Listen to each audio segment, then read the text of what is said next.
आप सभी को आज के इस आराधना में मैं स्वागत करता हूं और प्रभु यीशु मसीह के नाम में मैं सलाम कहता हूं। ये बहुत ही मुबारक समय है कि खुदावंद ने हमें एक बार फिर ये मौका दिया कि इस नए वर्ष के इस पहले रविवार में हम सब लोग इस आराधना में एकत्रित हो सके हैं और आज प्रभु के कलाम को हम सुनने के लिए बैठे हैं। आज का जो प्रभु का कलाम हमारे लिए लिया गया है वो पाया जाता है मत्ती की इंजील उसका 16 अध्याय उसका 13 से 20 पद तक। यहाँ इस प्रकार लिखा है, यीशु कैसरिया फिलिपी के प्रदेश में आया और अपने चेलों से पूछने लगा, लोग मनुष्य के पुत्र को क्या कहते हैं? उन्होंने कहा, कुछ तो यूहन्ना बपतिस्मा देने वाला कहते हैं और कुछ एलिया और कुछ यिर्मयाह या भविष्यद्वक्ताओं में से कोई एक कहते हैं। उसने उनसे कहा, परंतु तुम मुझे क्या कहते हो? शमौन पुत्रस ने उत्तर दिया, तू जीवते परमेश्वर का पुत्र मसीह है। यीशु ने उसको उत्तर दिया, हे शमौन, योना के पुत्र, तू धन्य है, क्योंकि मांस और लहू ने नहीं परंतु मेरे पिता ने जो स्वर्ग में है ये बात तुझ पर प्रकट की है। और मैं भी तुझसे कहता हूं कि तू पतरस है और मैं इस पत्थर पर अपनी कलीसिया बनाऊंगा और अधोलोक के फाटक उस पर प्रबल न होंगे। मैं तुझे स्वर्ग के राज्य की कुंजियां दूंगा और जो कुछ तू पृथ्वी पर बांधेगा वो स्वर्ग में बंधेगा और जो कुछ तू पृथ्वी पर खोलेगा वो स्वर्ग में खोलेगा। तब उसने चेलों को चिताया कि किसी से ना कहना कि मैं मसीह हूँ। परमेश्वर पिता अपने पाक कलाम के पढ़े और सुने जाने पर अपनी आशीष दे, आमीन। आइए अब कलाम को सुनने से पहले अपने सरों को झुकाएं और प्रभु से दुआ मांगे। हे हमारे परमेश्वर, हे जीते खुदा, बड़े याद के साथ आपके सम्मुख आते हैं प्रभु। इस समय जब आपके पाक कलाम के ऊपर मनन करते हैं प्रभु, हमारी ऐसी अगुवाई देना प्रभु कि आपकी आत्मा में होकर हम सब लोग इस वचन को सीख सके, समझ सके प्रभु। और जो आज आप हमारे से बातचीत करना चाहते हैं प्रभु, होने देना हम उस तैयारी के साथ बैठे ताकि हर एक शब्द जो आपकी तरफ से हमारे लिए है प्रभु, हम अपने जीवन में ग्रहण करने वाले हो सके प्रभु, क्योंकि आपका जीवित कलाम है प्रभु जी। और हमारा ईमान है प्रभु, जीवित कलाम हम सब के लिए एक आशीष का कारण होगा प्रभु। हर एक चीज को आपके हुजूरी में समर्पित करते हुए प्रभु इस समय को आपके हाथों में रखते हैं और इस दुआ को प्रभु यीशु मसीह के नाम से मांगते हैं, आमीन। आप सभी से मेरा एक सवाल है।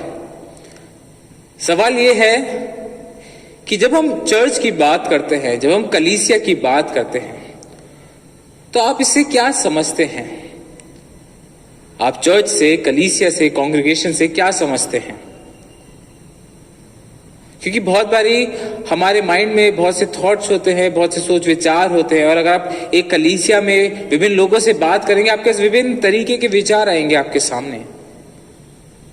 पर आज जब आप लोग इस परमेश्वर के भवन में आते हैं, हम लोग इस जगह एकत्रित होते हैं, विभिन्न जगहों पे एकत्रित होते हैं, तो हम इस चर्च को लेके, कलीसिया को लेके क्या सोचते हैं? हमारे किस प्रकार से इसके प्रति सोच विचार हैं? अगर मैं आपसे एक सीधे शब्दों में एक चीज पूछूं, तो अगर आपसे पूछा जाए कि ये चर्च किसका है, तो आप क्या जवाब देंगे? ये चर्च किसका है, तो आप क्या जवाब देंगे? बहुत बारी हम उत्तर ऐसा देते हैं जो शायद लोगों को सुनने में अच्छा लगता है या जो सुनने के लिए सही भी होता है, पर हमारे मनों में बहुत बारी सोच विचार कुछ अलग होते हैं उसके प्रति। अगर मैं आपसे बात करूं कि ये चर्च किसका है, एक बहुत ही जनरल सी बात आती है। बहुत बारी आप लोगों ने सुनी भी होगी, कही भी होगी आप में से बहुत से लोगों ने, कि ये चर्च तो हमारा है ना, ये चर्च हमारा है, कलीसिया हमारी है। पादरी आते हैं, पादरी चले जाएंगे, है ना। कल को एक नया पास्टर आएगा, परसों दूसरा पास्टर आएगा या कोई और लीडर आएगा, है ना, पर ये चर्च हमारा है, हम लोग यहाँ रहने वाले हैं ना, ये चर्च हमारे पास है। और बहुत बारी होता है कि बहुत से कुछ लीडर्स भी ऐसे होते हैं, बहुत से पासबान भी ऐसे होते हैं जो एक कलीसिया को, एक चर्च को अपना मानते हैं कि भाई कलीसिया मेरी है, जिस प्रकार से मैं चाहूंगा उस प्रकार से कलीसिया चलेगी। और ऐसे ही बहुत से लोग होते हैं जो अपनी इस कलीसिया को अपना कहते हैं और वो कहते हैं जिससे हम चाहते हैं, जिस प्रकार हम सोचते हैं उस प्रकार से कलीसिया आगे बढ़नी चाहिए या उस प्रकार से इस कलीसिया में कार्य होने चाहिए, क्योंकि what we think is this church belongs to us, ये कलीसिया हमारी है। बहुत बारी हो सकता है अगर आप ये कहें कि नहीं ये तो प्रभु की कलीसिया है, या बहुत सी चीजें कहें, पर आपको इस बात को देखना है कि जो आप एक्शंस करते हैं, जो आप शब्द बोलते हैं, चाहे वो मीटिंग्स होती हैं, जो आराधनाएं होती हैं, हर एक चीज में, हर एक पहलू में, तो आप किस चीज को दर्शा रहे हैं? क्या आप इस चीज को दर्शा रहे हैं कि ये प्रभु का घर है, या आप इस चीज को दर्शा रहे हैं कि कलीसिया मेरी है, कलीसिया आपकी है? किस नजरिए से आज आप आप इस जगह को देखते हैं, चर्च की अंडरस्टैंडिंग क्या है आपके लिए, कॉन्ग्रीगेशन की अंडरस्टैंडिंग क्या है, कलीसिया क्या है आपके लिए, किस तरीके से आप देख रहे हैं इसे?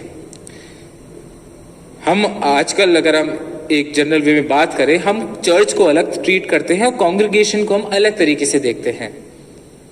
ये हम सब लोगों के बीच में एक जनरल बात है कि अगर आपसे कोई रेफर करेगा चर्च को, तो चर्च आप ये चर्च बता देंगे, सेंट्रल मेथोडिस्ट चर्च अजमेर, ये चर्च बिल्डिंग है, ये चर्च है हमारा। और जब कॉन्ग्रीगेशन की बात करते हैं तो ये सब जो लोग हमारे साथ एकत्रित होते हैं इन्हें हम कॉन्ग्रीगेशन कहते हैं। पर बाइबल हमें क्या बताती है इसके बारे में? किसकी है ये कलीसिया? क्या है ये कलीसिया? मेरी है, पासवानों की है, लोगों की है, जो लीडर्स हैं उनकी है? किसकी है कलीसिया? जिस प्रकार से आज हम सब लोग अपनी कलीसियाओं को चला रहे हैं, क्या वो सचमुच इस बात को दिखाता है जैसे बाइबल हमें बताती है? Whose church is it? Yours, mine, pastors, leaders, bishops, denominations? किसकी कलीसिया है? जब हम चर्च की बात करते हैं, बाइबल में जब आप पढ़ेंगे विभिन्न जगहों पे जहां भी कलीसिया शब्द का इस्तेमाल किया गया है, अभी आपके सामने पढ़ा गया जो मत्ती उसका 16 उसका 13 से 20, उसमें 18वें पद में प्रभु यीशु मसीह पतरस से कहते हैं, और मैं इस पत्थर पर अपनी कलीसिया बनाऊंगा, और मैं इस पत्थर पर अपनी कलीसिया बनाऊंगा। प्रभु यीशु मसीह इस बात को कहते हैं। कलीसिया आखिर किसकी है? क्योंकि जो कलीसिया शब्द का इस्तेमाल है जब आप बाइबल में पढ़ेंगे, उसका अगर आप इंग्लिश ट्रांसलेशन देखते हैं तो वहां पे चर्च लिखा होता है, हिंदी में हम कलीसिया इस्तेमाल करते हैं। तो जो कॉन्ग्रीगेशन है और जो चर्च है, शब्द कलीसिया चर्च, वो दोनों एक्चुअली में एक ही चीज को दिखाते हैं, एक ही चीज को समझाते हैं। चर्च और कुछ नहीं है। चर्च का जो बेसिक मतलब है, बेसिक डेफिनेशन है, it is people called out from world to God और अ ग्रुप ऑफ बिलीवर्स। बहुत ही बेसिक सरल शब्दों में इसका चर्च का जो मतलब होता है वो है विश्वासियों का एक समूह। वो लोग जो दुनिया से बुलाए गए हैं प्रभु यीशु मसीह में परमेश्वर के लिए, और वो सब लोग जो एक साथ एक ग्रुप बनाते हैं, वो असेंबली को हम चर्च कहते हैं। चर्च ये बिल्डिंग नहीं है, चर्च है ये गैदरिंग, जो विश्वासी लोग एक साथ एकत्रित होते हैं। और जो हम सब लोग एकत्रित होते हैं, हम सब लोगों का जो समूह है जो प्रभु यीशु में विश्वास करते हैं, तो फिर ये समूह तो प्रभु यीशु मसीह का है, ये चर्च तो प्रभु यीशु मसीह का है। तो फिर चर्च आपका कैसे हो गया, चर्च मेरा कैसे हो गया? क्योंकि जब हम इस चर्च को, इस कलीसिया को अपना मानते हैं और इसके ऊपर हम अपना हक दिखाने लगते हैं, तो हम वो हक जो परमेश्वर का है, वो महिमा जो परमेश्वर की है, उसे अपनी ओर लेने लगते हैं। This church belongs to God and all its glory belongs to God. इसकी सारी महिमा परमेश्वर की है। आज आप अपने आप को देखिए, कहीं आज आप, आपकी कलीसिया, जो आपके लोग हैं, इस चर्च की महिमा अपनी ओर तो नहीं ले रहे।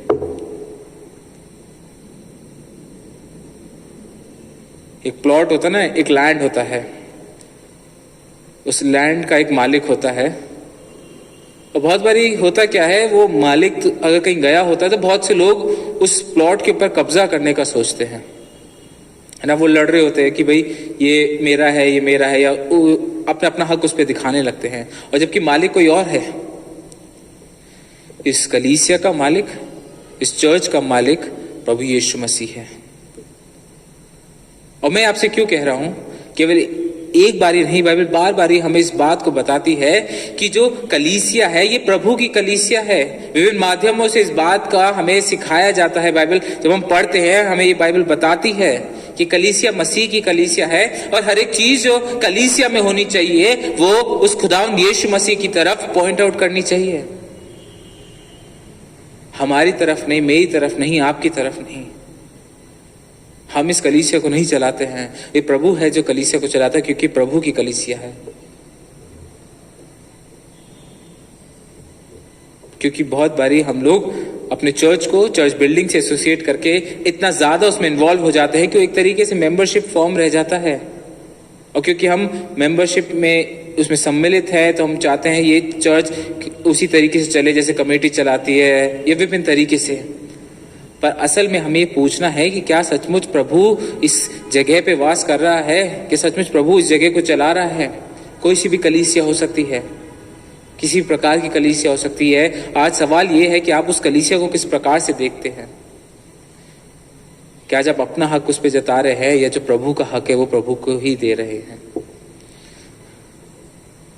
किस प्रकार से हम सोच रहे हैं कि जब प्रभु यीशु मसीह पत्थर से कहते हैं मैं इस पत्थर पर अपनी कलीसिया बनाऊंगा, तो उन्होंने इस बात का आगाज कर दिया था, कलीसिया का आगाज कर दिया था, और इस बात का आगाज कर दिया था कि कलीसिया जो है वो प्रभु की कलीसिया है, प्रभु यीशु मसीह की कलीसिया है।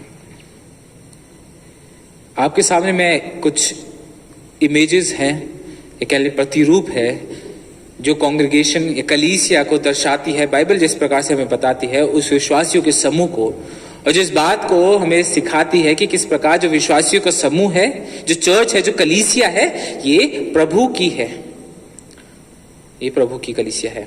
सबसे पहली चीज जो आती है वो है चर्च या कांग्रेगेशन या कलीसिया is the body of Christ. ये प्रभु की देह है।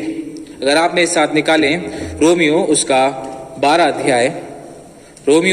अध्याय उसका 4 पद, रोमियो 12 उसका 4, यहाँ इस प्रकार लिखा है, क्योंकि जैसे हमारी एक देह में बहुत से अंग हैं और सब अंगों का एक ही सा काम नहीं, वैसे ही हम जो बहुत है मसीह में एक देह होकर आपस में एक दूसरे के अंग हैं।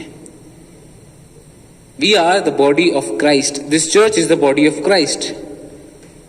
मसीह की देह है, प्रभु की देह है ये कलीसिया।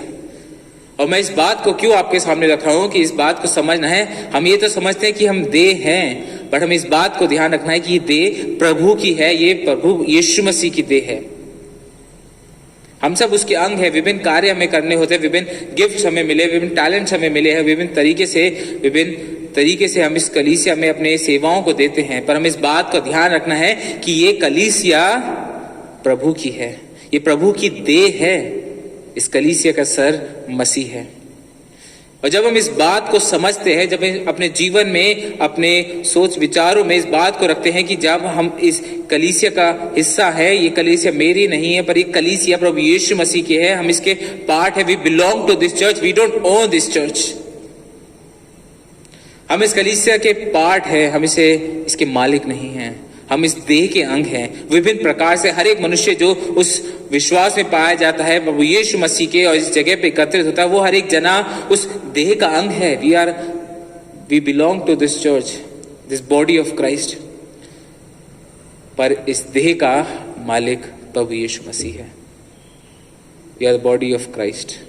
हम इस बात को अपने जीवन में समझने की जरूरत है कि जब हम चर्च की बात कर रहे हैं, कलीसिया की बात कर रहे हैं, वो एक ही चीज है और वो है मसीह की देह। और हम उसे उसी तरीके से देखें, उसी प्रकार से उसका आदर करें, उसी प्रकार से उसे चलाएं जैसे प्रभु यीशु मसीह चाहते हैं कि उसकी देह चले। विभिन्न अंग है, विभिन्न प्रकार से लोग हैं, हर एक सोच विचार भी अलग हो सकता है, अलग अलग कार्य है, पर सब जुड़े हैं मसीह यीशु में। पर यदि एक अंग अपने आप को ऊंचा उठाता है तो चल नहीं पाता है, क्योंकि सबको एक साथ चलना जरूरी है, क्योंकि we all are connected together in Christ Jesus.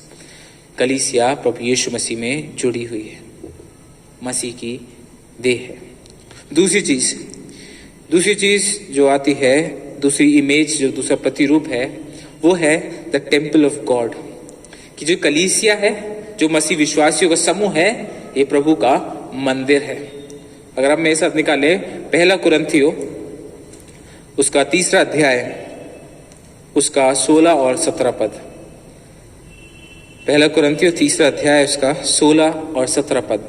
यहाँ लिखा है, क्या तुम नहीं जानते कि तुम परमेश्वर का मंदिर हो और परमेश्वर का आत्मा तुम में वास करता है? यदि कोई परमेश्वर के मंदिर को नष्ट करेगा तो परमेश्वर उसे नष्ट करेगा, क्योंकि परमेश्वर का मंदिर पवित्र है और वो तुम हो। यहाँ पौलुस कुरिन्थियों के कलीसिया को ये बता रहा है, कलीसिया को, ध्यान से सुनिएगा इस बात को, क्यों कलीसिया को ये कह रहा है, हर एक विश्वासी जो कुरिन्थ में पाया जाता है उनको ये कहता है कि तुम्हारा जो समूह है तुम परमेश्वर के मंदिर हो। This body of Christ, this gathering ये चर्च प्रभु का मंदिर है, और प्रभु का मंदिर के लिए आगे वो कहता है कि परमेश्वर का आत्मा तुम में वास करता है। कि जो लोग सचमुच प्रभु यीशु मसीह के विश्वास में आते हैं, एक समूह बनते हैं, एक कलीसिया बनती है, उस कलीसिया में परमेश्वर का आत्मा का वास होता है। और जब परमेश्वर का आत्मा का वास एक जगह पे होता है, कलीसिया में होता है, वो दिखता है, किसी को पूछना नहीं पड़ेगा। The spirit of the Lord will reveal. परमेश्वर का आत्मा अपने आप को हम लोगों के बीच में से दिखाएगा। कि आज हम इस जगह को, अपनी गैदरिंग्स को ना, हमारा जो समूह है, जो विश्वासियों का समूह है, चर्च, क्या हम इसे परमेश्वर का मंदिर समझते हैं? किस प्रकार से हम इसे ट्रीट करते हैं, किस प्रकार से, किस नजरिए से हम इसे देखते हैं? कई जगह इस समूह रविवार को आना जाना, आके बैठ के बातें करना, कलाम सुनना, बस इतना है। किस प्रकार से हम उस चर्च की अंडरस्टैंडिंग अपने जीवन में रखते हैं? How do we see the church? कि परमेश्वर कलाम में बताता है कि जो मसीहों का समूह है वो परमेश्वर का मंदिर है। और वहां लिखा है 7वें पद में कि यदि कोई परमेश्वर के मंदिर को नष्ट करेगा तो परमेश्वर से नष्ट करेगा। It's a clear judgement. बहुत बड़े लोग परमेश्वर की कलीसिया को अपने हिसाब से चलाने की कोशिश करते हैं। बहुत से लोग कलीसियाओं में फूट डालने की कोशिश करते हैं। वो चाहते हैं जिस प्रकार से वो चला रहे हैं उस प्रकार से कलीसिया चले, और अगर दिखाते भी नहीं तो उनके सोच विचार ऐसे ही होते हैं। अगर आप उनमें से एक हैं तो आप अपने आप को देखिए, जांचिए, कहीं हमारे एक्शंस, हमारे वर्ड्स इस प्रकार तो नहीं हो रहे जो प्रभु की कलीसिया जो है, जो प्रभु का मंदिर है, उसमें डिस्प्यूट्स आ रहे हैं, उसकी वजह से लोग अलग हो रहे हैं। क्योंकि जो परमेश्वर के मंदिर को तोड़ने की कोशिश करेगा, बाइबल आपको बताती है कि उसके साथ क्या होता है। क्योंकि ये जगह परमेश्वर की है, ये कलीसिया परमेश्वर, ये उसका मंदिर है। और जरूरी है आज हमें कि हम इस जगह का उसी तरीके से आदर करें, उसी तरीके से समझें कि इस जगह पे परमेश्वर के आत्मा का वास है, जो विश्वासियों के समूह है। बिल्डिंग्स की वजह से चर्च नहीं है। चर्च परमेश्वर के द्वारा बनाया हुआ कलीसिया विश्वासियों के लिए एक दान है कि जो समूह एक साथ मिलकर आराधना करते हैं, प्रार्थना करते हैं, बाहर जाते हैं, कलाम का प्रचार करते हैं। ये चर्च है, ये कलीसिया है, ये तो बिल्डिंग है। किसी के घर में भी चर्च चल सकता है, किसी पार्क में भी चर्च हो सकता है, क्योंकि वो समूह से रिलेटेड है, बिल्डिंग से रिलेटेड नहीं है। और आज हम लोगों ने क्या कर दिया है, हमने चर्च बिल्डिंग को चर्च बना दिया है और कांग्रेगेशन को अलग कर दिया है, कलीसिया अलग कर दिया। पर ये दोनों चीजें एक ही हैं। कलीसिया ही चर्च है और कलीसिया विश्वासियों का समूह जो परमेश्वर का मंदिर है। आज जरूरी हमें उसी पवित्रता के साथ उस मंदिर का हम एहसास करें अपने जीवन में। तीसरी इमेज जो आती है चर्च के लिए, कलीसिया के लिए, वो है फ्लॉक ऑफ जीसस क्राइस्ट, प्रभु यीशु मसीह की भेड़ें। अगर आप मेरे साथ निकालें यूहन्ना की इंजील उसका 10वां अध्याय, यूहन्ना की इंजील उसका 10वां अध्याय उसका 14 पद से मैं आपके सामने पढ़ूंगा। यहाँ लिखा है, अच्छा चरवाहा मैं हूं, मैं अपनी भेड़ों को जानता हूं और मेरी भेड़ें मुझे जानती हैं। जैसे पिता मुझे जानता है, मैं पिता को जानता हूं और मैं भेड़ों के लिए अपने प्राण देता हूं। मेरी और भी भेड़ें हैं जो इस भेड़शाला की नहीं, मुझे उन्हें भी लाना अवश्य है। वे मेरा शब्द सुनेंगी, तब एक ही झुंड और एक ही चरवाहा होगा। प्रभु यीशु मसीह अपने लोगों को जो उसके पीछे चलते हैं, उन विश्वासियों को वो अपनी भेड़ें बताता है कि वो सच्चा चरवाहा है, हम उसकी भेड़ें हैं। We belong to Jesus Christ. हर एक विश्वासी, हर एक विश्वासियों का समूह, हर एक कलीसिया जो प्रभु यीशु मसीह के नाम में विश्वास करती है, वो प्रभु यीशु मसीह की भेड़ है। और जो प्रभु यीशु मसीह की भेड़ है, उसे चलना भी उसी प्रकार से है जैसा प्रभु यीशु मसीह सिखाते हैं। क्या आज ये कलीसिया अपने आप को प्रभु यीशु मसीह की भेड़ कह सकती है? Can we call ourselves the flock of Jesus Christ? किस प्रकार से हमारा जीवन चल रहा है, किस प्रकार से इस कलीसिया का जीवन चल रहा है? क्योंकि प्रभु यीशु मसीह इस साफ इस बात को कहते हैं, और इस बात को भी कहते हैं कि मेरी भेड़ें मेरा शब्द सुनती हैं। कि आज हम प्रभु यीशु मसीह के पीछे चल रहे हैं, कि आज हम उस भेड़ का हिस्सा है जो प्रभु यीशु मसीह की भेड़ है। आज हमारी कलीसिया किस प्रकार से है, किस प्रकार से हम देखते हैं अपनी कलीसिया को, क्योंकि जो भेड़ें प्रभु यीशु मसीह की हैं वो उसी प्रकार से चलेंगी जैसे प्रभु यीशु मसीह चाहते हैं। उसी प्रकार से कलीसिया आगे बढ़ेगी, वही कार्य करेगी जो मसीह यीशु ने हमें सिखाया है, जिसके लिए हमें उसने आज्ञा दी है करने की। आज किस प्रकार से हम अपने कलीसिया को देख रहे हैं? क्या हम प्रभु यीशु मसीह के पीछे पीछे चल रहे हैं? प्रभु यीशु मसीह हमारे लिए आता है, वो अपनी भेड़ को ढूंढता है, उसे अपने पास रखता है। पर क्या आज हम अपनी अंडरस्टैंडिंग में, अपनी समझ में समझते हैं कि कलीसिया प्रभु की भेड़ है? किस तरीके से हम अपनी कलीसिया को देख रहे हैं आज? चौथी इमेज जो आती है, प्रतिरूप जो आता है, वो है द ब्राइड ऑफ क्राइस्ट, कि जो ये कलीसिया है ये मसीह की दुल्हन है। कलीसिया जो है मसीह की दुल्हन है। और ये एक ऐसी चीज है जो हम सब लोग बहुत बारी इस बात को कहते भी हैं ना, कि हम मसीह की दुल्हन है, कलीसिया मसीह की दुल्हन है, तैयार कर रहे हैं कि मसीह यीशु आएगा, अपनी दुल्हन को लेके जाएगा। अगर आप रेवलेशन में देखेंगे, प्रकाशित वाक्य में देखेंगे, वहां भी इसका जिक्र है। अगर आप इफिसियों 5 उसके 25 से 27 में इस बात को देखेंगे तो वहां भी इस बात का जिक्र है कि जैसे कैसे मसीह यीशु एक पति पत्नी के रिश्ते के साथ अपने और कलीसिया का रिश्ता दिखाते हैं, कि जो कलीसिया है वो मसीह की ब्राइड है, मसीह की दुल्हन है। और बाइबल हमें इस बात को बताती है, इस बात को सिखाती है कि हमें उस दुल्हन की तरह प्रभु यीशु मसीह के लिए तैयार रहना है। क्या ये कलीसिया मसीह की दुल्हन है?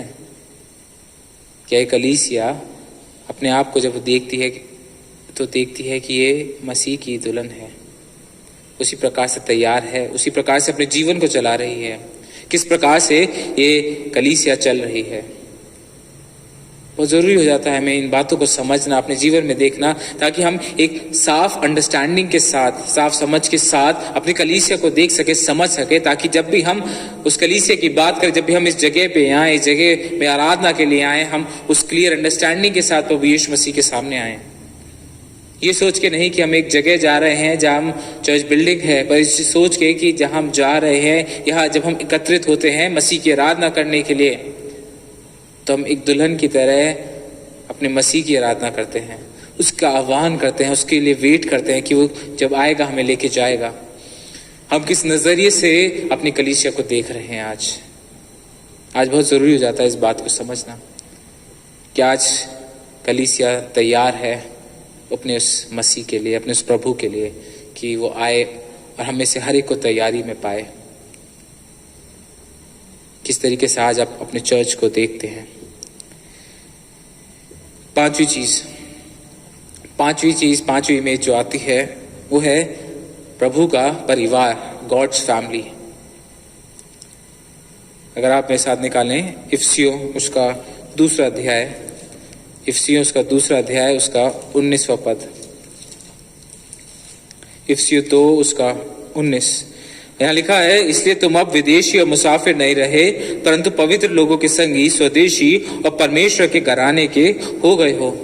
हर एक जना जो मसीह यीशु पे विश्वास करता है, हर एक जो ग्रुप जो प्रभु यीशु मसीह के नाम को लेने के लिए एकत्रित होता है, वो जो समूह है वो परमेश्वर के घराने का है। We belong to God's family. This church belongs to God's family. This congregation belongs to God's family. ये कलीसिया प्रभु का घराना है। और क्या ये कलीसिया आज अपने आप को जब देखते हैं तो क्या इसे प्रभु के घराने की तरह देखती है?